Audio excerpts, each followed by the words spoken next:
All right, so in theory, the link is live. So, good morning, guys. How was the weekend? All good? Perfect. Now, there's a couple of things that we haven't really covered, and we're going to be doing part of that today and part of that next class. And I'm specifically talking about Substance Painter. So who has never used Substance Painter here in this room? All right, so just a couple of you. That's okay. We're going to be taking a look at Substance Painter. It is not going to be as in detail as I would like it to be because we have a lot of things to cover. But today we're going to start with basically an extension to last class's exercise. Remember what we did last time was basically model quick sword, and then we changed the size of the sword and the pivot point inside of Unreal Engine. That way we avoided the, hey, I need to go to, export these into Maya, then modify it, then bring it back, and then make it work. So that said, today's exercise, I am already providing a sword. We're going to be modifying that sword a little bit. But what is going to happen is the most important part for me is making sure that you guys can do get the source from the repository. Now, this is not the final version of the repository because I have updated the starting code for to be able to use more consistent and important things. But this is going to be a good opportunity to show you how to pull from the original source, which is basically my repository. In my courses, if you go to the schedule document where you get to see the links of these videos, all the way to the top almost, you're going to find a class repository GitHub link. Click on that, please. Remember, middle click, that's going to give you the address. This starter is meant to be used for all my IGME classes. So I have extra things in here that you may not need in the future. That's in particular 219 stuff, but some of them are shared. So I'm really just going to be using one single repository for all of my art-related classes. The other thing that I want to use is going to be GitHub Desktop. So if you guys do not have an account with GitHub, this is the right moment to get one. Who does not have a GitHub account? Okay. So pretty much every IGME student have one, but if you guys don't have one, just make one, please, in the next, let's say, 5 minutes. I don't think you're going to need more time for that. So get that account, and while you are doing that, we do have GitHub Desktop installed in these computers. But unfortunately, if I just go a GitHub Desktop, it may or may not show for you. So show me hands if it does show for you. If I just Windows, click GitHub Desktop. No? OK. So it is already installed in these computers. Unfortunately, it's one of those things like it doesn't know where the links are. So what we're going to be doing is we're going to be installing GitHub Desktop once in our machines. And then for the rest of the semester, your computer, your account is going to be able to see it. It might actually say something like, oh, it's already installed, but let's go for it. So what we're going to be doing in the next 5 minutes is installing GitHub Desktop and getting a GitHub account if we don't have one. So I'm going to go here and I will say, I always type hitgub, GitHub Desktop download. So get that and download for Windows 64-bit. I will save that in my desktop just in case I need to install it at some point, but I don't think I will. So I'm just going to move it to my desktop. And in my desktop, I'm going to be running that. So running this up.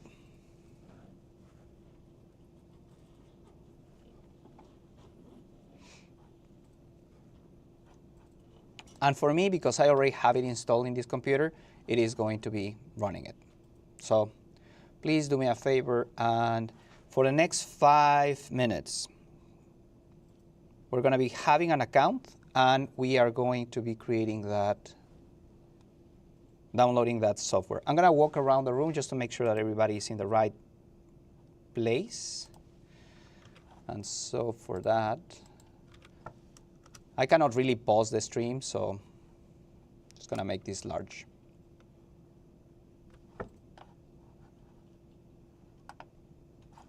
I will go there to help you. Give me a second. Let me just mute myself.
Okay, good. So with those things, what we're going to be doing is I will copy the URL address of this repository.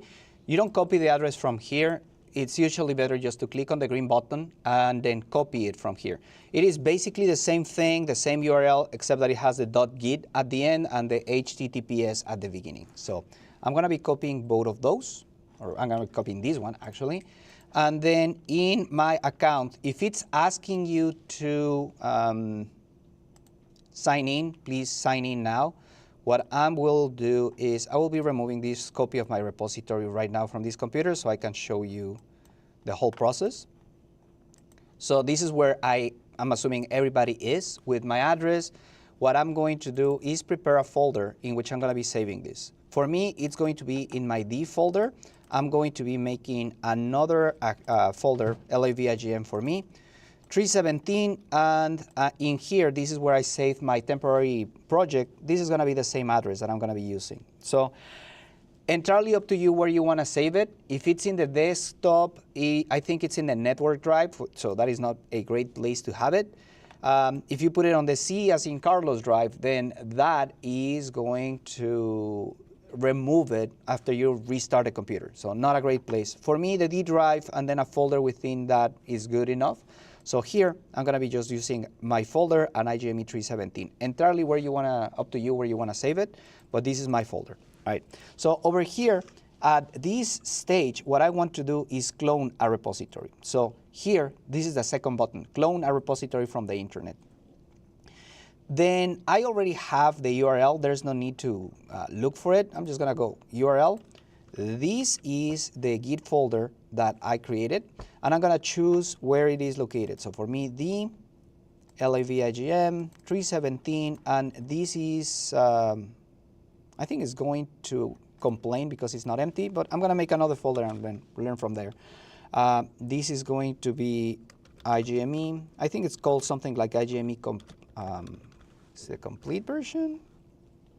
No, it's not the complete version. It's the starter, IGME starter. I'm going to rename that, IGME starter. Okay. And I'm going to select that folder, and I'm going to clone it.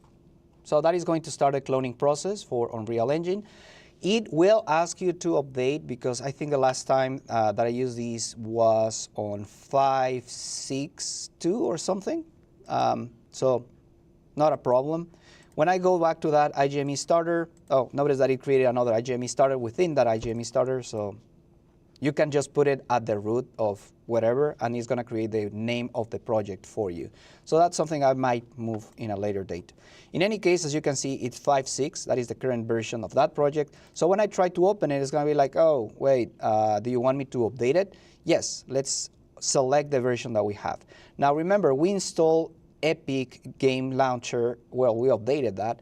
And through there, we installed 5.7 in these computers. So I'm going to be using this version. I'm just going to say OK.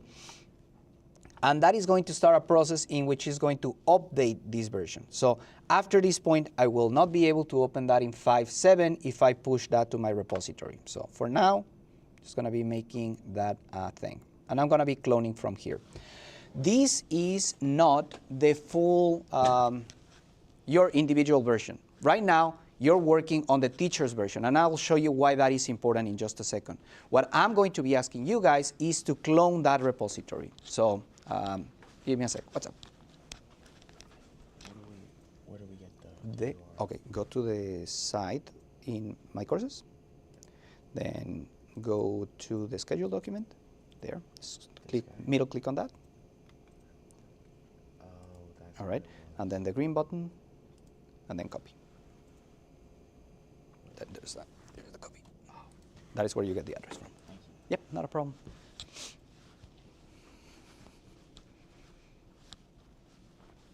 Are we all good? Does anyone need any time to anything? Awesome. So this is the full copy of my repository. Now, at the moment, that is all good.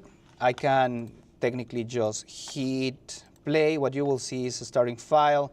That is from a different class, my 219 class. And this is not even the most up-to-date version of that file, right? So over here, I get to a teleporter, teleports me back to the first version, and that's it. So do you have any problems opening this scene and running around with the Lego character? I don't see anyone having a problem, but just double checking. Okay, so what is the problem with this? As soon as I hit close this editor and go back to my IGME starter, I have changed only one file. The file that I changed was this 5.6, because now it's going to be able to open in 5.7. See, as you can see here, the engine association, now instead of using a version number, they're using this weird identifier thing. So in my source control, this is saying, hey, this line was removed, this line was added. So I own the repository, right? I created that repository, and I am logged in with my account. If I was to say, hey, commit this one file, and I will not do it because I can't. I want to show you the process of updating yours. If I commit this one file, it will ask me, hey, do you want to push? Actually, you know what? It is worth the try. I'm going to click here. What is the change name? Let's say updated to 5.7. I'm going to hit commit. That is going to say, yes, I want to make sure that I have all my changes. If I say push to origin, me personally, because I'm logging into my account, it is going to let me. If you try to do it on yours after your commit, the commit is going to let you do it, but it's never going to let you push because you don't have my credentials. Is that clear for everybody? This is a copy of my version. So what we want to do for the rest of the semester is work on your individual copy. How do we achieve that? We're going to go back to the GitHub account. I just wanted you to feel that or have that experience of like, cannot push to this repository, because it may happen to you at some point, okay? So in here, what I am going to do is I will log in as a different user. So for that, I will go into GitHub in a different browser.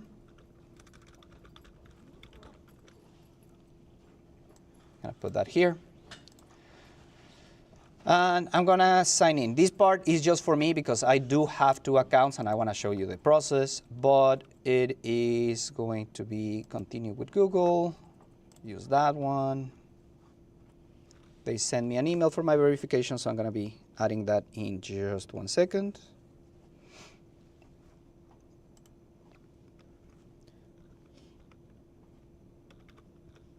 Okay, so now I'm verified. Now, this is going to be the important part.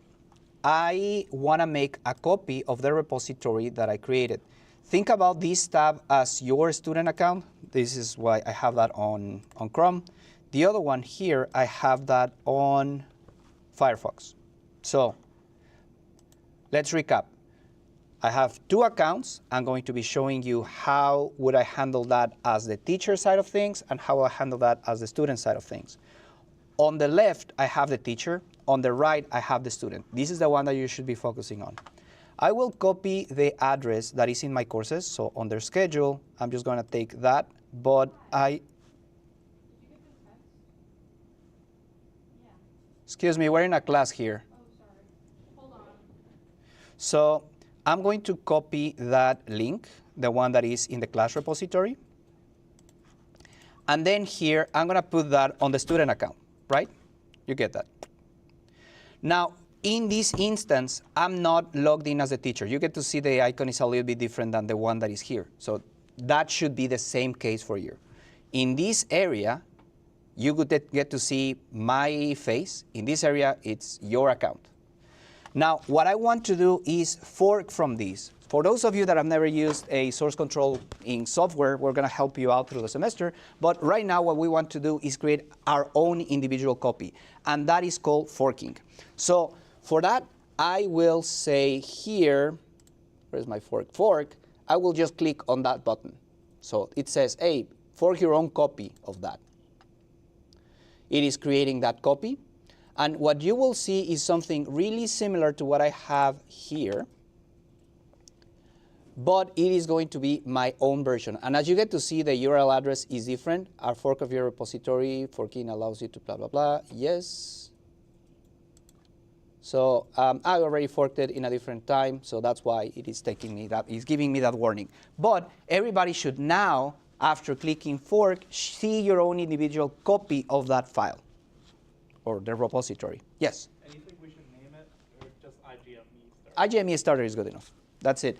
And it's going to be different than mine. As you get to see here on the top, you have fork from IGME, blah, blah, blah. But if you take a look at the file on the top or the URL on the top, it says GitHub, my personal username, which is BS Alberto, instead of LAVIGM, and the same address as I have for the other one. So you can just have it exactly the same way. The only difference now is going to be in your individual version, you get to see your username. All good with that? Does anyone need any help with forking? So should we should clone this version? You should clone this one. Yeah, the one that you just cloned in GitHub, I'm going to show you in just a second, GitHub Desktop. I'm going to show you in just a second how to get rid of it. The one that you want to work with is this one forever. Now, there's going to be one important thing that I'm going to point out in a different class, and that is how to pull from my original source. But more on that later. All good? So, with that, and to avoid any confusions, I'm going to go here in my GitHub Desktop. And over here, I'm going to get rid of that repository. So for that, I can just right-click on the IGME starter. Remember, this is coming from me. I will say, remove that. Are you sure you want to remove that? Yeah, I want to also take it to the trash, because I don't want to see it, again, to avoid confusions. Okay? Now I don't have anything. If I go to my folder, the folder is completely empty. I'm actually going to remove that, and I'm going to make another folder inside of my IGME317, and I'll say, hey, new folder. This is going to be my, let's say, student version. I'm going to say IGME317 BS Alberto, just to know that that is my personal account. You, again, however you organize the code, it's entirely up to you. But this is going to be the address in which I'm going to be saving this new copy. Now, you're going to do exactly the same, but double check that you're working on your own individual copy. So I'm going to hit this thing and copy the URL. Go back here, and then I will say clone a repository from the internet. Whose repository? The one I just created. So double check this address. It should be your github.com, your username, and then the IGME starter.git.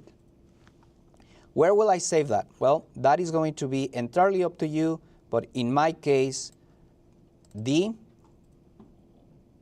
LAVIGM, BS Alberto, and in here, I'm just gonna hit clone.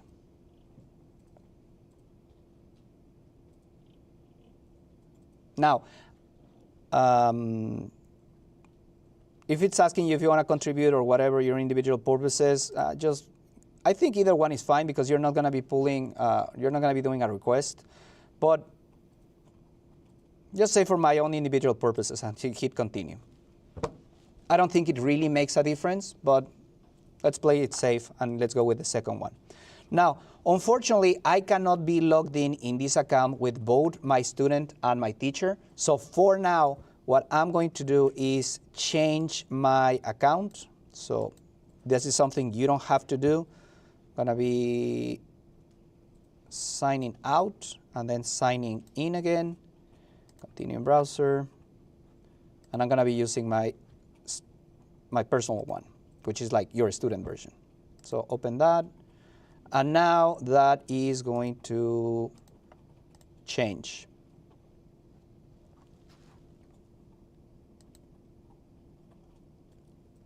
The email, perfect. So at this point, you have your own individual copy. For that one, you can push to your repository. You will not be able to push to mine. That's entirely okay.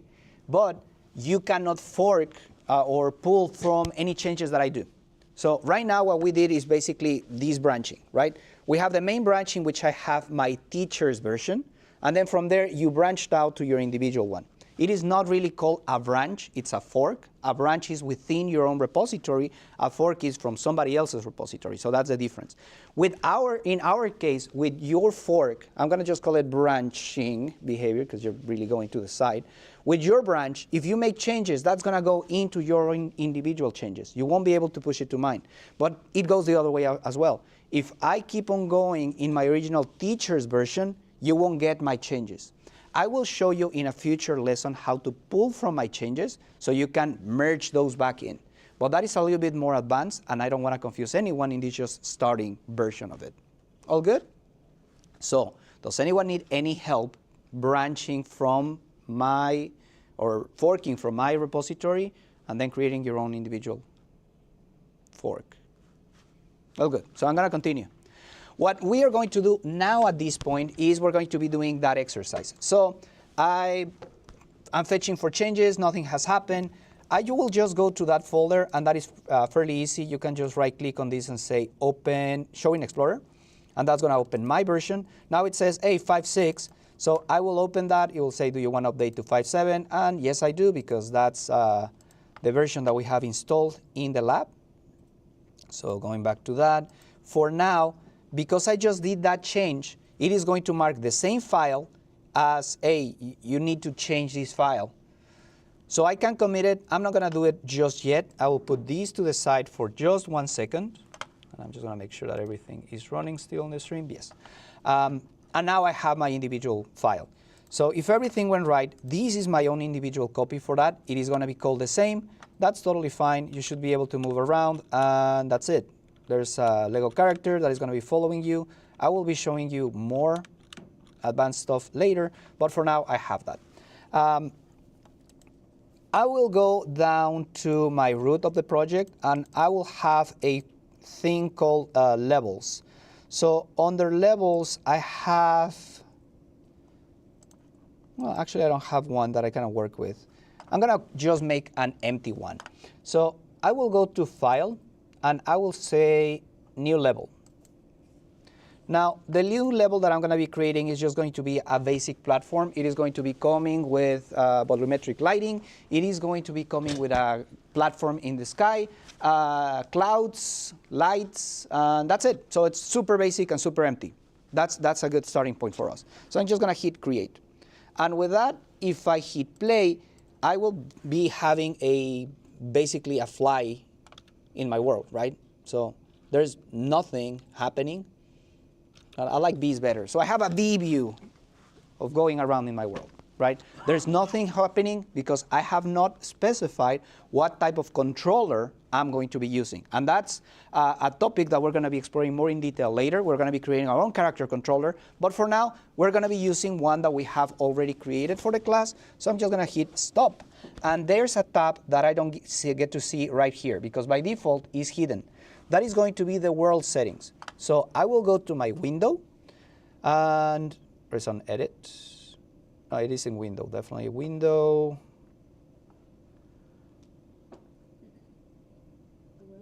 Yes, I lost it.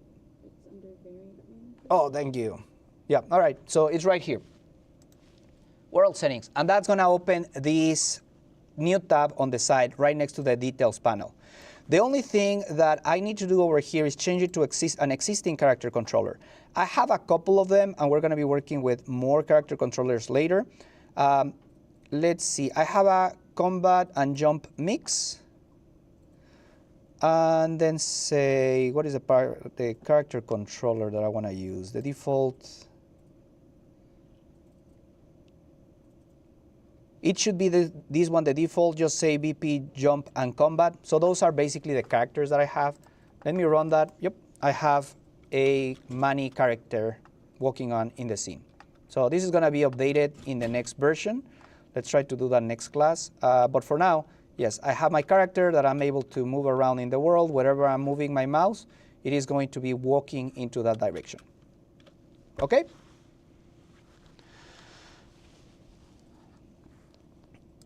And this is a third person. Perfect. All right, so over here, wait, actually, does anyone need any help, or can I continue? Yeah, what's up? I didn't see how you got into the third person. Okay, so first and foremost, window, make sure that you have world settings. Under world settings, which is this tab on the side, make sure that you select these GM, which is the game mode, jump and combat. And this should be the default, but if from whatever case it's not, there is a jump and combat, not the AI version, because otherwise you won't be able to move. It's just jump and combat. And then you should be able to have that character walking around in the world. Yep. All right, so if we go to the IGME folder as we kind of did last time, I'm going to go to IGME, and now I'm going to be creating a new folder here called IGME317. Inside of that folder, we're going to be making our own semester, so 2255.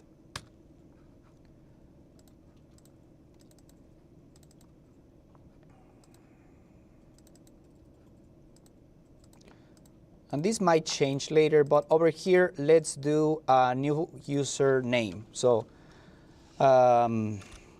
because I'm going to be using my student name, I'm going to say LAV8998, which used to be my student username. So my teacher username, LAVIGM, the student version, LAV8998. All right? So at that point, I already have a place in which I'm going to be saving my individual things. Part of this exercise was to import an FBX file, but I'm going to try to speed things up. Let me check if this version already has that what we need, which is the master sword. So models, chessboard level. Nope, it doesn't. So we're going to have to do it the complete way. And so in my courses, if you go to the assignments, I will look this as a student. So I get to see the same things that you guys see most of the time. Right here, there's a Dropbox EO4 Master Sword for Engines. So I'm going to click on that. And there's a starter file. Click on that for me, please. So that is going to be all of the things that you need in order to create this Master Sword. So I will just download the whole thing.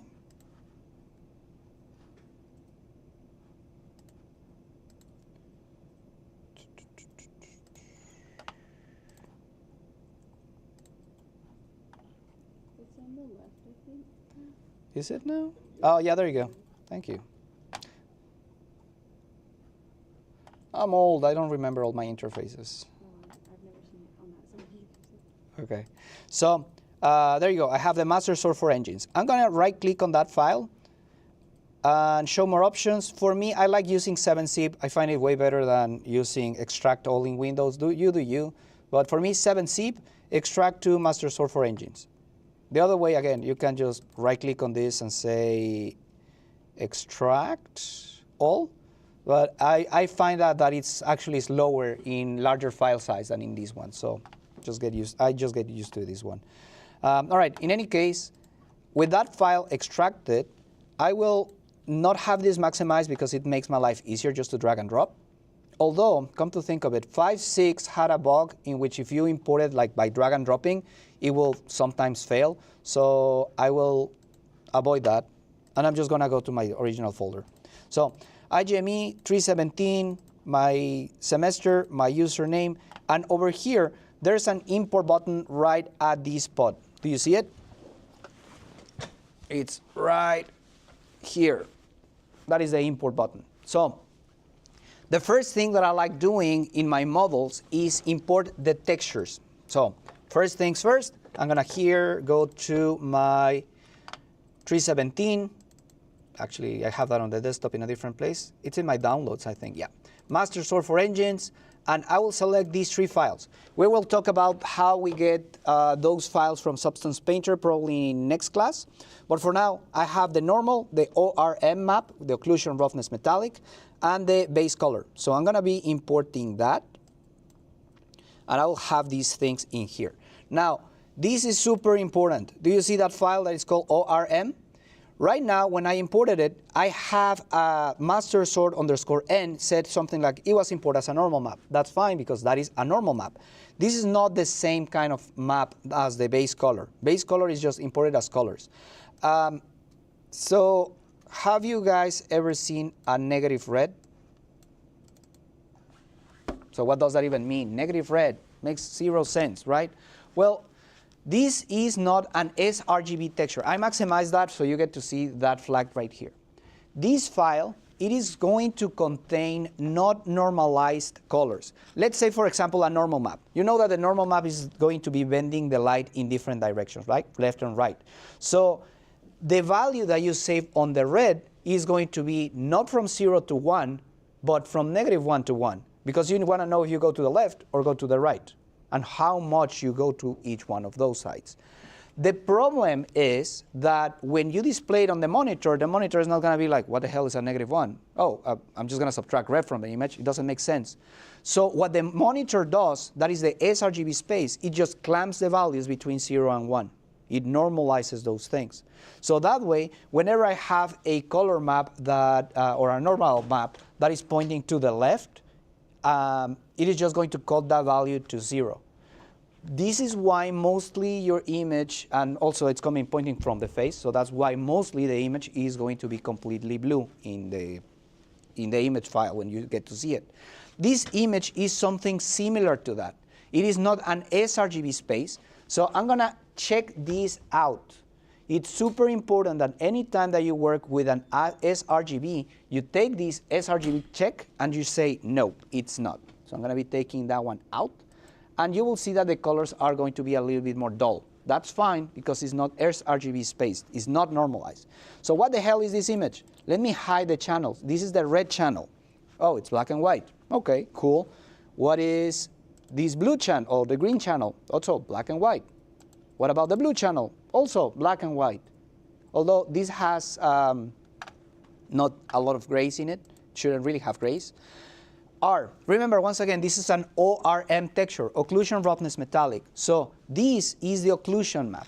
This is the ambient occlusion that your object has. So that's the self-casting shadows that you have on your object. What is the next channel?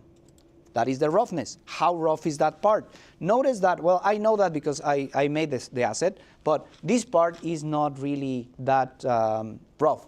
That is because this is the blade part of the sword. So it's going to be a little bit more shiny. If I had scratches or something like that, then of course it's going to show over there. The last part is going to be the metallic map. So the metallic is going to be either metallic or not metallic. That's why it's so black and white. If you have the 3 channels, it looks like this because it is interpreting as something that it isn't. Why do we combine it as an ORM texture? Well, because otherwise we will require 3 more textures that are going to have green, red, and blue, and the channels for the red, the green, and the blue are going to be duplicated. So what Substance Painter does whenever it's exporting is optimizing inside of a single texture. So instead of having 3 textures, each with 1 channel repeated in the 3 channels, we just have 1 texture which each channel is using a different thing. Now, I could potentially use the alpha, but in this case, we don't really have anything on the alpha. That's why it's completely white. All right. Are there any questions with that? Moral of the story, what you want to do with these textures, the ones that are ORM, is make sure, triple check that this sRGB texture is not saved. So I'm going to save this in, and I'm just going to hit Save All. It's asking me for where do I want to save this level. It's up to you if you want to save it. You're not going to be submitting the level itself. It's just a screenshot. But in here, I'm going to say level underscore, let's see, exercise, what is this? Exercise 5, 4? 4. EO4, and that's it. So the normal map is going to not be sRGB in the first place because it recognizes as a normal map. So you get to see the sRGB texture is disabled. And then for the base color, this one is in fact sRGB. So that's why it is going to be checked as sRGB. So all of that is completely fine now. The next thing that I'm going to do is import the sword. So I'm going to look for my FBX and I will say import. And same thing, sometimes I just like clicking on these use the default pipelines the first time that I open the engine. And then under materials, I don't want you to create a new material. And under textures, I don't want you to import new textures. So no materials, no textures. This is going to be a static mesh. There's nothing else to change in here, and I'll say import. Now, when I import it, this file is going to be small, and it is not going to have a material. If I open that, I don't know why it's trying to open everything to the side for me today, but whatever. Do you see how tiny this thing is? So how did we change this last class? We dragged and dropped it in the world, and then we scale it. I don't really know how large this is going to be. I'm just going to do something like this. We're not going to have our character holding that. But now that I have it in a larger size, I will have to measure it later. I will go and repeat last exercise. Modeling. Then I'm going to go into my X form, bake transformation, and accept those changes. The pivot point is not on the hand, so I'm going to say edit pivot. And I will do the trick of putting them at the bottom. And then I will just move it up to where more or less where my character would hold a sword. So I'm going to say accept. Now I'm going to go back to my selection mode. I'm going to hit play. I'm assuming the sword is going to be large. Where's my sword? I don't get to see it. I don't know where I put it, but my character is starting here. So, oh, it's going to be a really large sword. There you go. So it's massive, right? For now, it doesn't matter. This is the point of the exercise is to show you how to use the material. Now, as you can see, I don't really have a material. That's something I'm going to be creating right now. We are not going to be working with regular materials inside of Unreal. We're going to be creating material instances. Why an instance? Well, the material can I can create multiple 100 materials that are going to be exactly the same. I have a base color, a normal, and an ORM texture. So those might be simple. But what if I notice that I'm doing something weird with my material, one property that is wrong, a value that went wrong, then I have to modify all of the individual materials that I have to in my world. By working with a one instance material, if I change the parent, that is going to propagate to the children. We will explore those more in detail next class because we're running out of time. But what we are going to be doing here is right-clicking, and I will not create a new material. If I create a new material, that is my individual copy. I will show you the difference next class. But what I want to do is under material, go to material instance. And I'm going to leave my mouse over there for just 1 second. I will show you the big difference between materials and material instances later. But once again, for now, this is going to be a material instance. So clicking on that material instance is going to create that material. The naming convention for material instances is MI_, and I will call that master sword.